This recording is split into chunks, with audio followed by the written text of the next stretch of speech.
Hello, thanks for joining us again at EGFA.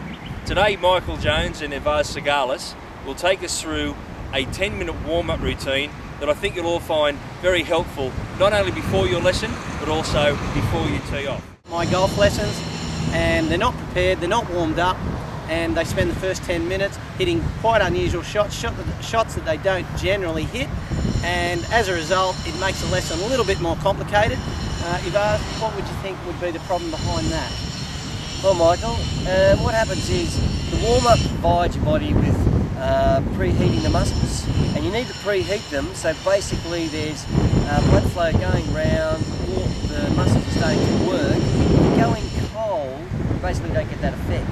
They come in cold, they don't know what they're doing, so you have to trigger them. So with the warm-up, you basically get the muscles working in an activity that you want to do, and therefore they're all going to fire at the right time when you do your swing. That's why normally when you go in and have a hit of the golf ball, you basically start hitting them everywhere. You haven't told your muscles what to do before you're actually going to do the activity.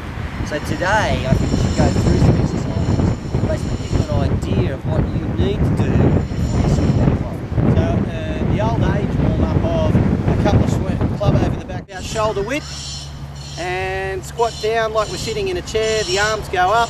So we're actually trying to activate the front part of the legs, the back part of the legs, the buttocks, the lower part of the back, and go from there. So it's a really good exercise to do, particularly aiming at your address position. Yeah. So this exercise is really good because it's multi-muscle, meaning we're using all or most of the golf muscles that we'll use prior to start practicing or prior to actually going to the golf course and starting on the first tee. And as I said, we have a beginner level, intermediate and advanced. You can do this on the practice fairway, and it'll certainly help with your address position before you start a lesson or before you have a hit on the first tee. The exercise we're about to do, as we said before, you can use some stretching bands. If you're on the practice fairway and you haven't got any equipment, it doesn't really matter. We can use a golf club and we can do the same exercise and get the same result, activating those essential muscles that we use in the address position. So as we can see, Ivaz going down, he's squatting down, looking forward, he's keeping his knees behind the toes so it doesn't have any pressure on his lower back, and it's activating all the muscles we want in the address position. Your knees to actually go straight down, straight up again. Okay, the second exercise that we're trying to get people to do before having a lesson or having a hit on the first tee is what we call the rotational squat.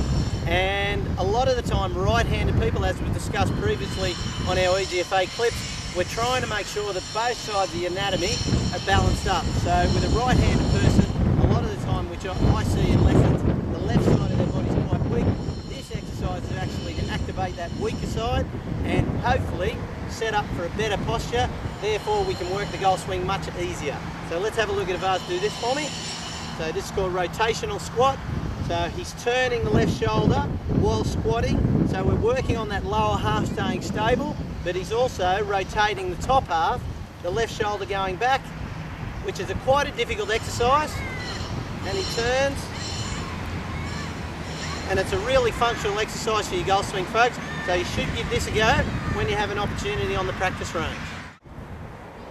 So as you can see here, folks, when Ivaz is performing a rotational squat, he's doing two things at the same time. He's not only working on the lower half, he's working on the top half rotating, which I find when I'm teaching, a lot of people early on in the lesson, they're quite stiff, they have trouble turning, and a lot of the time as a result of that, they develop a sway, and usually the shots aren't coming the way they like.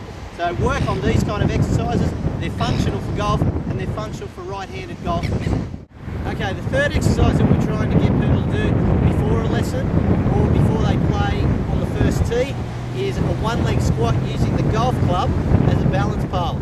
So it's quite an easy exercise to do, or it looks easy, but it takes a lot of hard work and it aims at the weaker side of the muscles. And as I said before at EGFA, we're trying to get people to think both sides of the muscle group, not only one side. So when you see Ivaz do this, he's trying to concentrate on balancing, but also using the left leg to consolidate the movement. So if his left leg starts moving too much, he'll fall over, and a lot of people do that when they're actually addressing the ball.